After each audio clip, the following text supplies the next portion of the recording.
And just spare a thought for the guy next to him who did that and somehow didn't get elected president of Ukraine.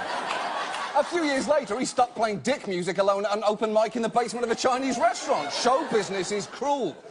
But even in a scandal full of absurd figures, it is worth taking a moment to appreciate the role played here by Rudy Giuliani, the New York City subway of New York City mayors, and a man who once fucked his cousin. Now, is that point strictly relevant here? No, but I would argue that, like Giuliani and his first wife, it is not unrelated. Perhaps the stupidest part of Giuliani's involvement is that he did this in plain sight. Back in May, he told the New York Times, "We are meddling in an investigation."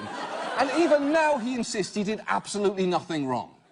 Giuliani just did an interview with The Atlantic this afternoon. He seemed very angry, according to the reporter, and he said, quote, "It is impossible that the whistleblower is a hero, and I'm not. And I will be the hero. These morons, when this is over, I will be the hero." No, you will not be. And I'll tell you why, because you will still be Rudy Giuliani. Best case scenario here, you'll one day be one of the masked singers. People will briefly not know that you are Rudy Giuliani, and you will nearly be the hero. But eventually, you'll have to take your mask off, and then you'll be yourself again for the rest of your life, and it'll be fucking terrible. Now, Giuliani's role here is actually unusual for lots of reasons. He is not working for the government, he's Trump's personal lawyer, and he's not actually being paid. He's working for Trump for free. Now, what is he doing that? Well, he's actually going through a characteristically messy divorce from his third wife, a woman with whom he has, uncharacteristically, very few great-grandparents in common. And, at least according to her, he's working pro bono in order to reduce any future alimony. So the president is paying Giuliani nothing, and yet I would argue he's still overpaying here.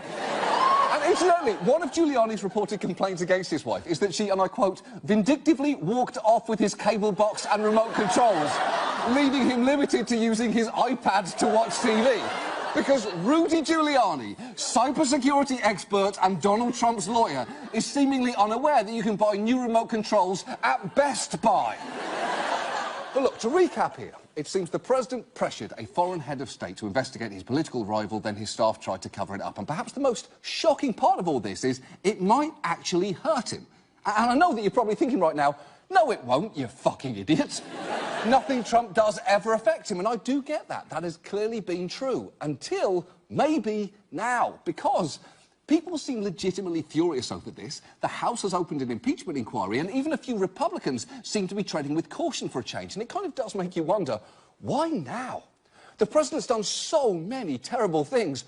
Why does this one count? And it's hard to say, but it might just be that this one is simpler in some key ways. Because unlike Trump as a candidate asking Russia to find Hillary's emails, if they're listening, this involves him abusing the power of the presidency. Unlike the meeting with Russians at Trump Tower, this time, Trump was undeniably personally involved. Unlike the multiple potential violations of the Emoluments Clause, we already have hard proof that this happened. Unlike Trump's treatment of migrants, he can't claim this is just a difference of political opinion. He pressured Ukraine to gain something for himself. And unlike the Mueller report's legalistic descriptions of obstruction of justice, Trump pressuring Ukraine to get dirt on his opponents and then hiding the conversation is easy to understand. It's just gettable. You don't need to know any more than that to know it's something presidents should absolutely not be able to do.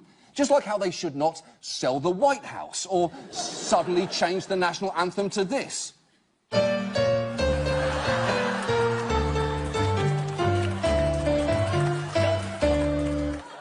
Guy might be a key player in the impeachment of an American president. What a fun time to be alive! And look, when you put all of that together, this particular Trump scandal does start to feel a little different, and something that is absolutely meriting of impeachment. Especially because the fact that it is so consistent with all of Trump's other behaviour suggests that it is a pattern that will continue until he leaves office one way or another. Because at this